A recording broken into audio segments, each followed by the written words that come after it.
Предприятие по производству локальных очистных сооружений в Магасе во второй день рабочей поездки посетил Сергей Назаров, ознакомился с работой сборочного цеха, который запущен в 2022 году. В планах построить уже завод в 2026. Это будет вторая очередь. Но они разные, они даже делают для больниц, для школ они делают большие емкости такие, прям огромные. Да, видите, там крупные стоят, например, вот. Еще больше даже бывает. Сергей Макарович, у них тут крупноузловая сборка. Они где делают-то? Я просто, да, тут Они, не вижу. это у них российские очистные системы, у них группа компаний. Они, значит, в России производят отдельные заготовки для очистных, да, и поставляют сюда. После этого здесь делают крупноузловую сборку абсолютно любых очистных сооружений, то есть по объему, по форме, то есть под любой заказ они готовы выполнить очистные эти сооружения.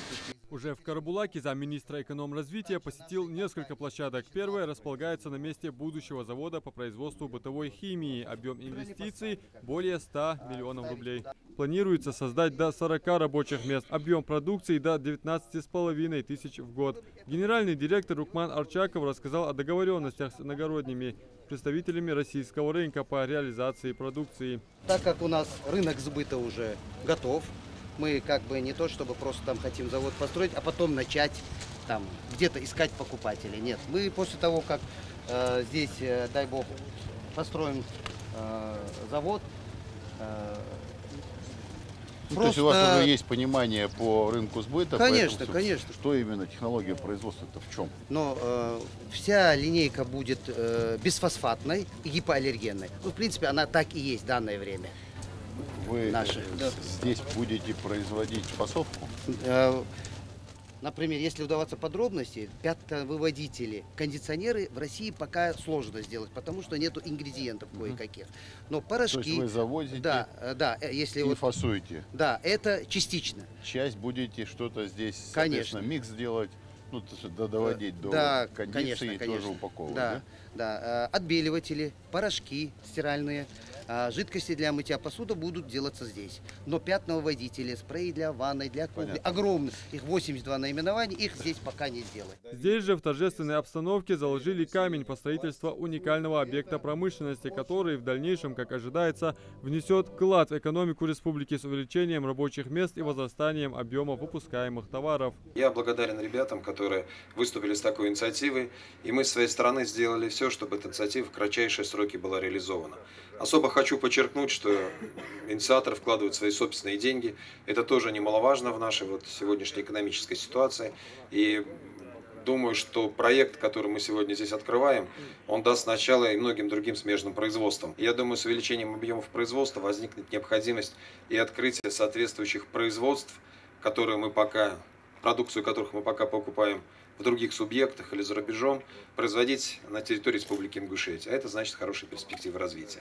Все это было бы невозможно без поддержки главы Республики Ингушетия Махмуда Алимакшаровича Калиматова, который благодаря своей энергичности, благодаря своей порядочности и принципиальности создал хороший инвестиционный климат в нашей республике, что послужило возвращению доверия инвесторов, доверия населения к власти и реализации, инициации вот таких проектов. Состоялась закладка камня по строительству и малотоннажного завода по производству сжиженного газа. Генеральный директор, инвестор и автор проекта Руслан Барахоев рассказал об инвестиционном соглашении строительства завода с криогенным топливозаправочным пунктом в Карабулаке. Завершить объект подрядная организация «Старт Плюс» планирует в феврале 26-го. Ну, предварительно приезжали, оценили, уехали, договорились. То есть вы, а здесь газ-то, собственно, уже согласован, техприз? Нет, мы техприз взяли газ, да, газ подвели высокое давление, Все газ уже есть, подведен, да. Понятно. Сергей Назаров отметил, что промышленные площадки в Карабулаке пополняются новыми объектами довольно эффективно, и это станет хорошим примером для промышленного сегмента Ингушетии. Мы сегодня уже один проект, будем говорить, старт дали. Теперь этот проект, ну, на мой взгляд, он достаточно уникальный проект, потому что, наверное, на Северном Кавказе аналогичного опыта нет. Если вот мы обсуждали, там попытки были, но так и не реализованы, потому что, на мой взгляд, тема достаточно интересная. Инвестор крупного прорывного проекта Руслан Барахоев отметил, без поддержки федерального центра и главы республики создание таких промышленных зон было бы невозможно. По проекту скажу, что он как бы на Кавказе первый у нас идет. Единственное, одну цифру назову вот по налоговым отчислениям. Только налог на прибыль, когда проект выйдет на полную мощность, будет составлять примерно 42 миллиона только налог на прибыль в бюджет республики. Также перед сегодня открытием, закладкой этого камня хотел бы поблагодарить и правительство республики, и главу республики. Это просто не для красного словца говорится. Все то, что я задумал, то, что просил, было написано, подписано, отослано. Спасибо большое. Затем представители Минэкономразвития России во главе с Сергеем Назаровым, а также правительственная делегация Ингушетии направились на подстанцию Тихая. Выдавать мощность куда сейчас собираетесь? Вот на теплицу? Сколько? 26 мегаватт. Вот я же говорю, 26 мегаватт и 7 мегаватт этим садам. Уже вот 36. Все, больше никуда нет присоединений. Пока нет. Больше нет потребности? Не, потребности есть. У нас свои потребности есть. Карбулакс завод у нас. Еще теплица у нас есть. А вы будете, ну то есть вы себя хотите обеспечить? Да. В первую очередь себя, а больше... потом остальное отдавать. Никуда, потом больше не это самое, да? Ну да. Желающих много. Желающих много? Да. Ну у нас же дешевле, конечно, чем университет. В Сунже первым делом посетили агрокомбинат, один из крупнейших проектов в сфере АПК Ингушетии. Здесь на территории 22 гектара возвели новые теплицы. Сейчас производятся пусконаладочные работы. Система экранирования. Они растягивают. А в этих, получается, в старых нет, да? Ну, там другой. Система зашторивания у нас там стоит, есть. Но сами шторы мы еще не поставили. Но там пленка, она не так нуждается в этом, как стекло.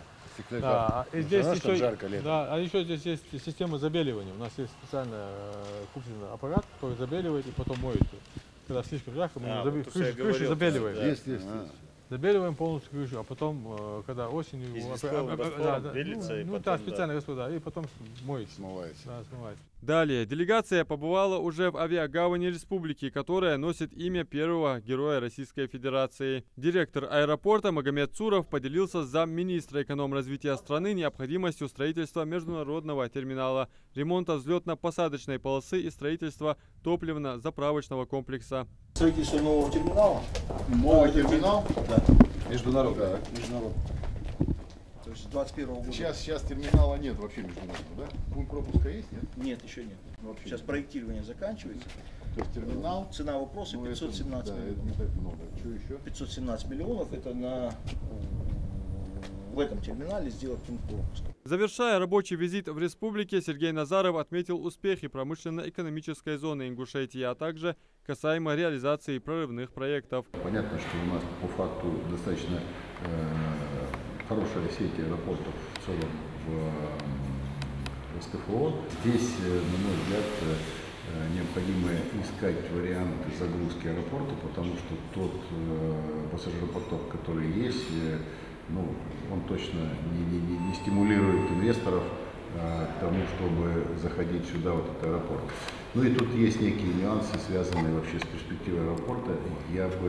Мы обсуждали вопрос концессии, чтобы интересанты, кто готов развивать аэропорт, загружать его, приняли участие в таком конкурсном отборе.